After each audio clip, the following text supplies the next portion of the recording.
Welcome to the Utility Security Podcast, your command center for all things utility security.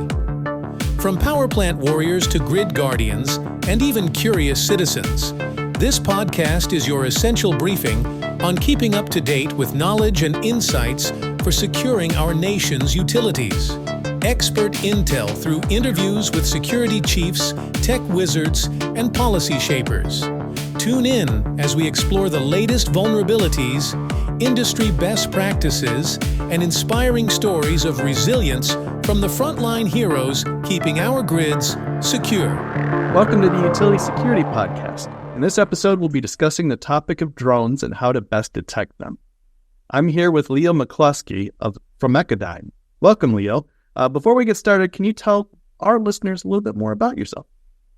Sure, I'd be happy to. My name is Leo McCluskey. I lead the marketing efforts for Echodyne. Echodyne is a radar manufacturer, has some very interesting intellectual property. It allows us to do some creative things, which we'll talk about in this segment.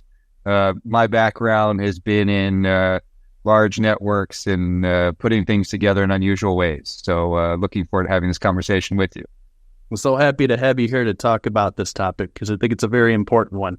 As drones become more of a threat, it'll be a great conversation. And I wanted to start the conversation off by talking about the topic of dark drones. What are they and why should utilities be concerned about this? Yeah, dark drone as a term can sort of feel a bit heavy. But dark drones here really refers to a drone that is, if it has communication between pilot and the drone, that communication is unable to be found.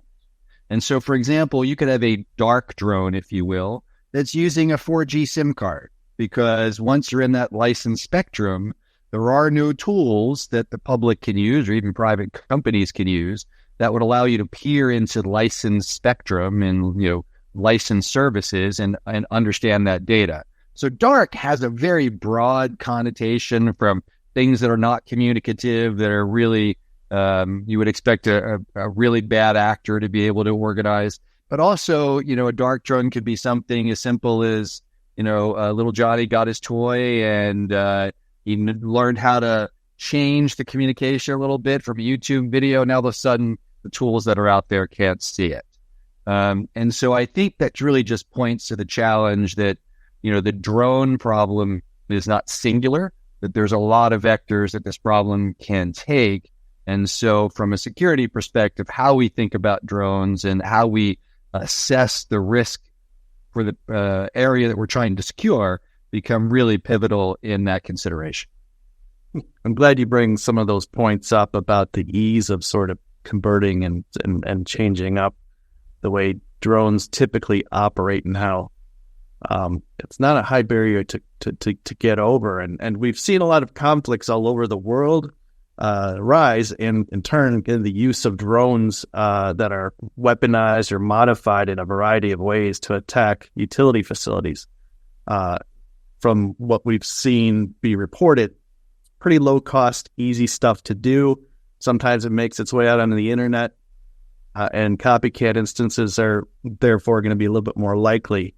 Can you just talk to our listeners more about why they should be thinking about a drone threat plan and why it is such an issue for them to consider?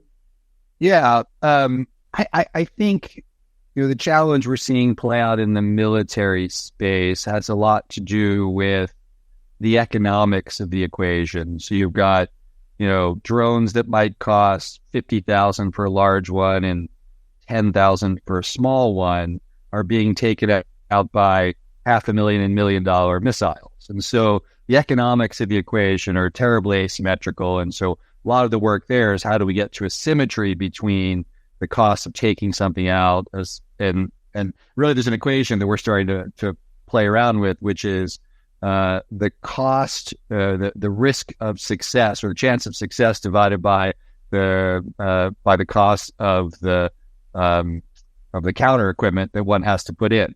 But if we think about it in the sort of homeland side and, really into critical infrastructure like the security grid, like the electricity grid, the real challenge there is I would say two things. One is low cost of entry for somebody who wants to do something bad.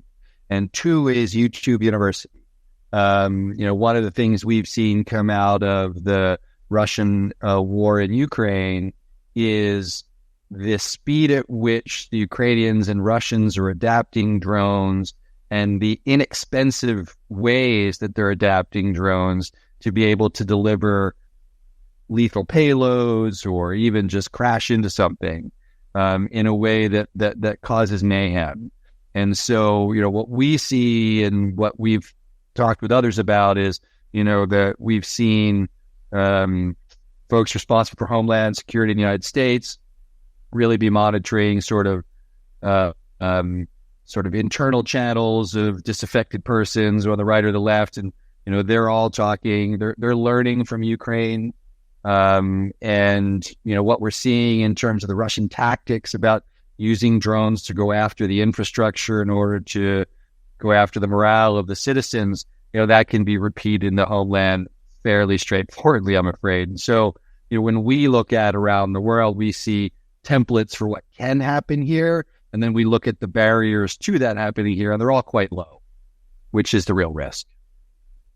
So kind of building off of that, you all are involved in this segment and focused on detecting drones. What are some instances of drones being used in nefarious ways by bad actors here on our own land that you might want to illustrate to our listeners that will get them thinking about this one? Yeah, so, I think we're all aware of maybe a year and a half ago that someone tried to fly a drone into a substation in Pennsylvania, and the only reason they weren't successful is because they didn't pilot the craft well. I think on a more broad basis, we hear that there's a lot of drone incursions, drone intruders at secure installations around the United States, governmental installations.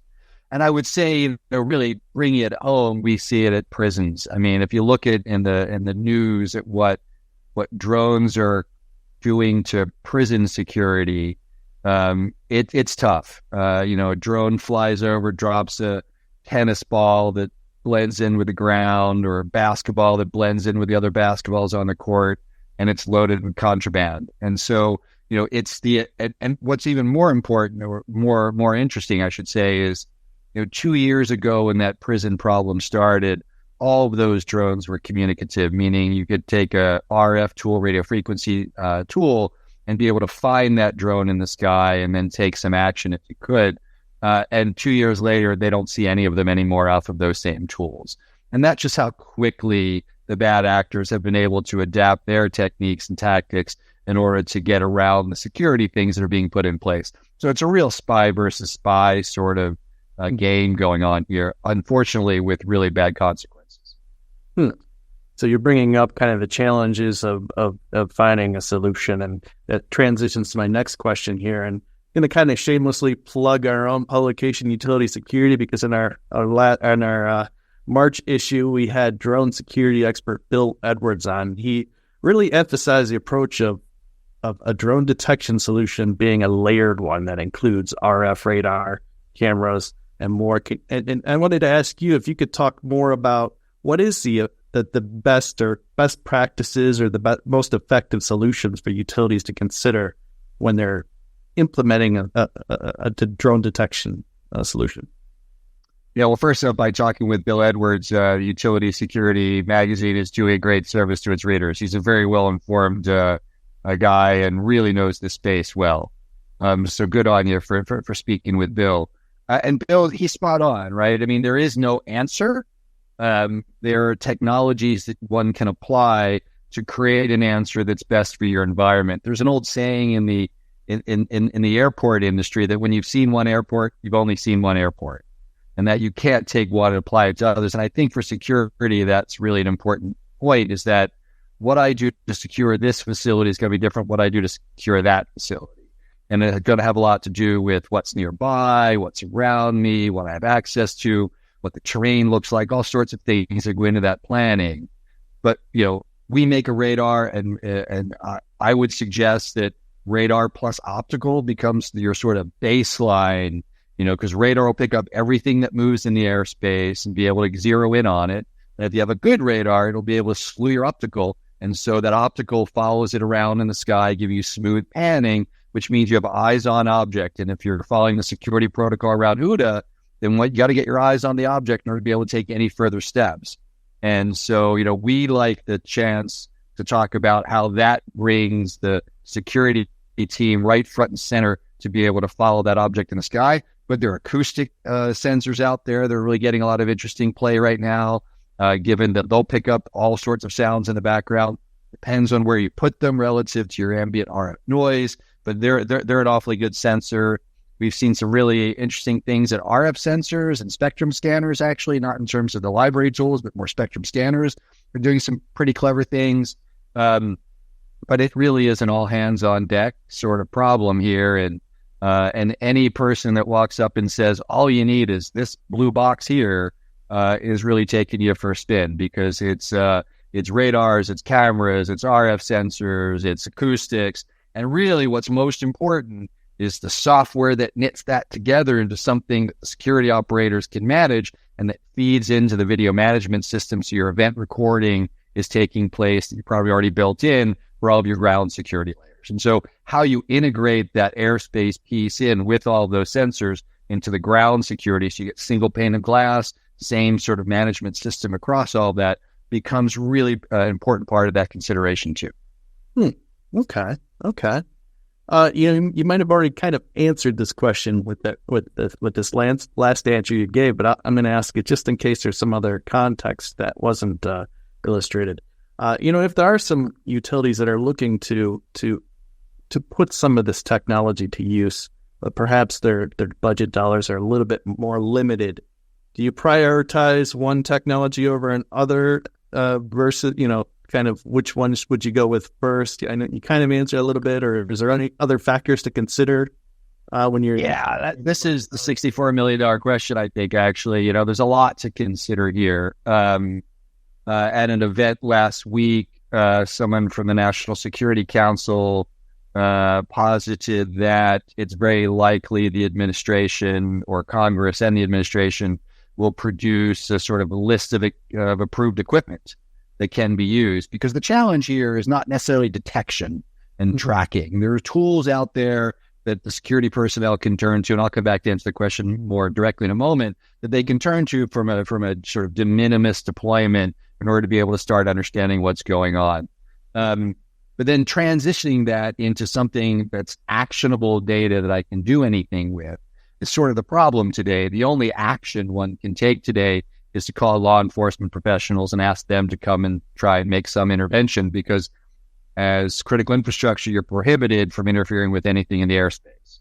And that's unlikely to change anytime soon until authorities are extended, which is being considered by the Congress now, certainly this year, probably into next year as well. And those extended authorities are what will start bringing the ability for the critical infrastructure to not just be aware, but to also secure the facility. And then you're going to be talking about, okay, now you've got a chain that, from a viewer perspective, goes from sort of detection and tracking, identification. And then once you've got that identification, you sort of reach that point where I got to do something one way or the other. And then what is that action that I can take? And in the civilian side of the world, it's really about low, no collateral interception. And what are the tools available for that? And then what is that particular facility able to do, or their partner in law enforcement now have extended authorities and they're able to take more aggressive intervention tactics. That is where I see this coming to either later this year or certainly into next, because there's a lot of pressure putting in that direction right now. And so when I come back to how would I start today with limited funds? I would say that I would spend some real time kicking tires and talking to people. I would explore the C2. I would be careful about a C2 that comes attached to a particular piece of hardware. You'd almost want something that's very flexible and that you can decide which are the right tools that plug into it and give you that stable security platform that you're looking for as an operator. And so, the baseline tools you're going to have are radar and optical. Radar picks up everything, communicative or not. optical because you have to have eyes on object. That's your sort of baseline plus a C2. Those are necessary, but maybe not sufficient, to be honest, because you really do want some RF tooling in there because from an interdiction perspective, if you can get it with RF tooling, that's great. If you can't, then you're into other sort of mitigation tactics that would be approved along with this. There's a number out there that are being considered, and hopefully they'll come to the aid of critical infrastructure security here before too long. Okay. You brought up some efforts that are happening in Washington D.C. to change some of those regulations to allow utilities to potentially at some point in the future disable or destroy or take over drones. Well, they have to be able to do the full chain, right? They have to be able to go all the way to securing the facility from whatever that intruder is. And today they can do that with a ground approach. They can go and apprehend them. They wait for law enforcement to come and take over. They can call law enforcement in.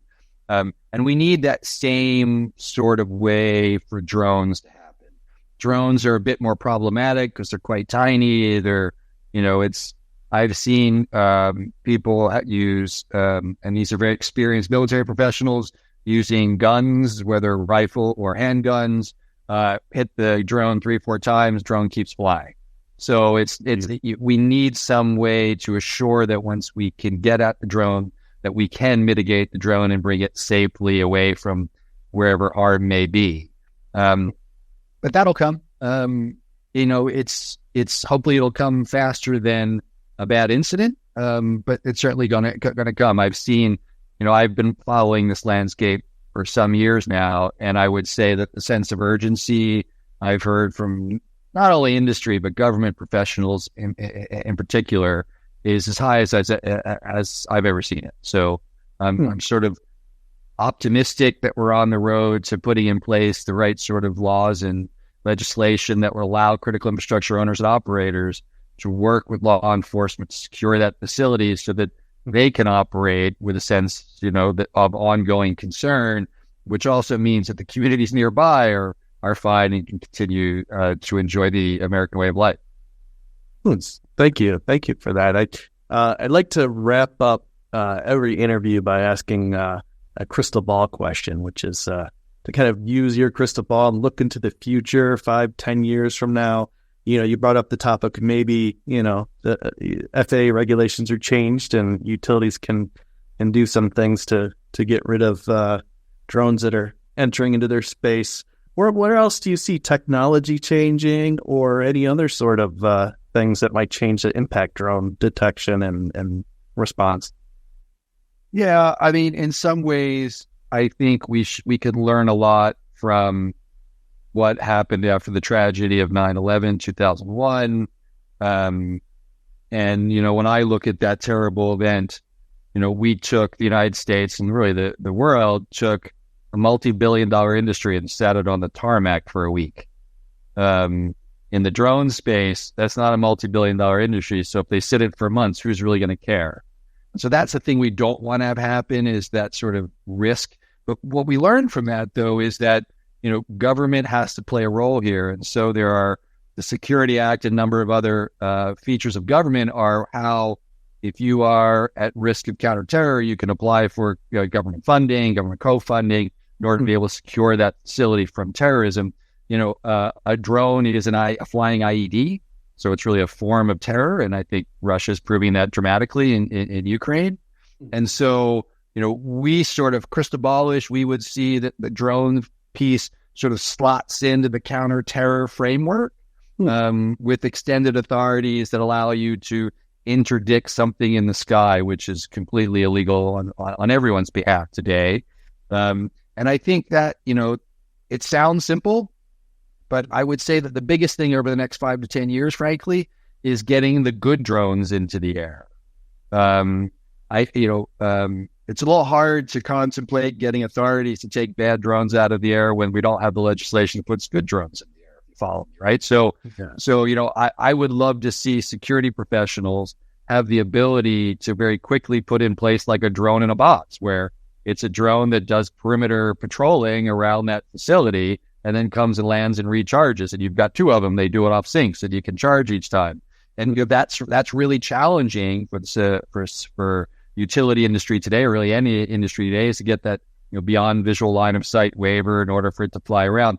Once that sort of thing becomes routine, where drones are operating in the air and there's lots of good drones, frankly, it will help identify the ones that are bad, because you'll have an expectation of good as opposed to thinking everything is bad. Today, every drone you see in the air is sort of a threat, because we have no way to identify if that's doing a good mission or bad mission or what it's supposed to do.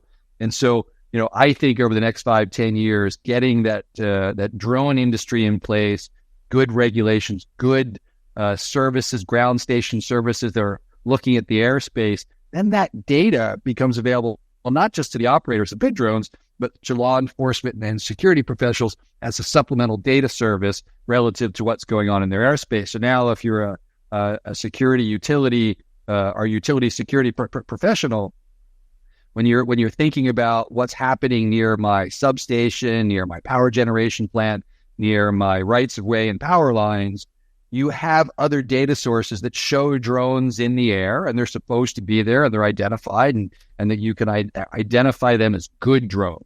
Because today you can't even do that. So every drone feels like it might be a bad drone. So getting that in place, getting the industry to accept, or getting the public to accept that there's lots of drones moving around the airspace for good, will I think really help us get the data to minimize the problem we have with bad drones. I think the challenge, though, frankly, is that the cost of a bad actor, the cost for a bad actor to do something stupid is really quite low, and that's not going to change anytime soon, right? So how we put in place and grant authorities to those who can secure us, and how we get the good drones in the air over the next 5-10 years, that would be, my crystal ball, and hopefully it happens as quickly as possible. I want to echo something you said earlier in the interview. I hope that those changes happen faster than a major event happens. And I want to thank you so much for your time today to talk about this super important topic. Before we go, can you share more info with our listeners about how they can get in touch with you or the folks at Echodyne? Sure. Echodyne, we're a radar manufacturer. We have an ideal radar for critical infrastructure security. You can find us at echodyne.com or info@echodyne.com as an email address. And we'd encourage you to reach out, talk to our professionals, and learn how we might be able to help. We'd be happy to do that. Thank you so much, Leo. I appreciate your time today. And to all of our listeners, if you want to stay plugged in with impactful utility security insights and articles and news, please go to utilitysecurity.com today to get your free subscription to our print magazine, listen to podcasts like this, or sign up for webinars or read our online articles. Thank you, everybody, today for listening. Stay safe and stay secure. Don't forget to visit our website at utilitysecurity.com for exclusive intel, resources, and a community of fellow utility security professionals. Stay safe, stay informed, and stay tuned for your next mission briefing. The views, information, and opinions expressed during this podcast are solely those of the individuals involved and do not necessarily represent those of Utility Business Media and its employees. It is strongly recommended that you discuss any actions or policy changes